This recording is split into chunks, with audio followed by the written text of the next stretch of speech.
வணக்கம். நான் தானே உங்கள் அக்கறை ஆறுமுகம் பேசுகிறேன். இன்றைக்கி ஒரு குட்டி கதை சொல்ல வரேன். ஒரு ஊரில் ஒரு நடுத்தரமான ஹோட்டல். அந்த ஹோட்டலுக்கு ஒருத்தர் சாப்பிட போனார். ஒரு கொஞ்சம் வயசானவர். கொஞ்சம் வேட்டி கட்டிட்டு போனார். சட்டையெல்லாம் கொஞ்சம் அழகாக இருந்தது. அங்கே போனார். போய் உட்காந்தார். உட்காந்ததும் சர்வர்கிட்ட கூப்பிட்டு சாப்பாடு இருக்கான்னு கேட்டார். சாப்பாடு இருக்குது, சாப்பாடு ஆனால் உங்ககிட்ட சாப்பாடு கொடுக்குறது காசு இருக்கா அப்படின்னு அவர் கொஞ்சம் ஏளனமாக கேட்டார். எவ்வளோ சாப்பாடுன்னு கேட்டார். சாப்பாடு வந்து 50 ரூபா அப்படின்னாரு. அப்படியா, என்கிட்ட வந்து 45 ரூபா தான் இருக்குது, அந்த 45 ரூபாய்க்குள்ள சாப்பாடு கொடுக்க முடியுமா அப்படின்னாரு.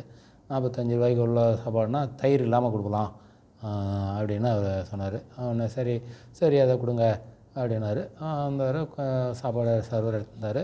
தயிர் இல்லாமல் சாப்பாடு வச்சார். சாப்பாடு ஒரு அந்த பெரியவர் சாப்பிட்டாரு. சாப்பிட்டுட்டு அந்த 45 ரூபாயை கொடுத்துட்டாரு. கொடுத்துட்டு அதுக்கப்புறம் அந்த சர்வரை கூப்பிட்டு இந்தாங்க 5 ரூபான்ட்டு அவர் கையில் கொடுத்தாரு. இன்னும் டக்குன்னு அப்போ தான் அந்த சர்வர் வந்து, என்னங்க ஐயா, உங்ககிட்ட தான் 50 ரூபா காசு இருக்கா, நீங்கள் 50 ரூபாய்க்கா சாப்பிட்டுருக்கலாமே, ஏன் 45 ரூபாய்க்கு கொடுத்து தயிர் இல்லாமல் சாப்பிட்டீங்க அப்படின்னாரு. இல்லை, தயிர் எனக்கு முக்கியம் இல்லை, ஆனால் நான் இந்த உங்களுக்கு கொடுக்குறதுக்கு என்கிட்ட காசு இல்லை, உங்களுக்கு கொடுத்தனா அந்த 5 ரூபா கொடுத்தா உங்களுக்கு எவ்வளோ சந்தோஷமாக இருக்கும், மனசு ரொம்ப சந்தோஷமாக இருக்கும். அந்த சந்தோஷம், அந்த சிரிப்பு சந்தோஷத்தை பார்க்கறதுக்கு எனக்கு பெருமையாக இருக்கும்.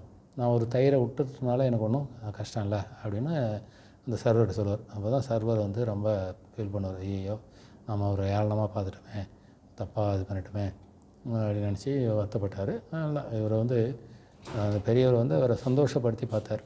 மனுஷனை வந்து நல்லா சந்தோஷப்படுத்தி ஹாப்பியாக இருக்கணும், அவரையும் ஹாப்பியாக பண்ணிக்கணும், இவரும் சந்தோஷமாக இருக்கணும்னு நினச்சார். அதனால் வாழ்க்கையில் எப்பயுமே ஒருத்தர் சந்தோஷப்படுத்தணுன்றது தான் கதை சுருக்கம். நன்றி, வணக்கம்.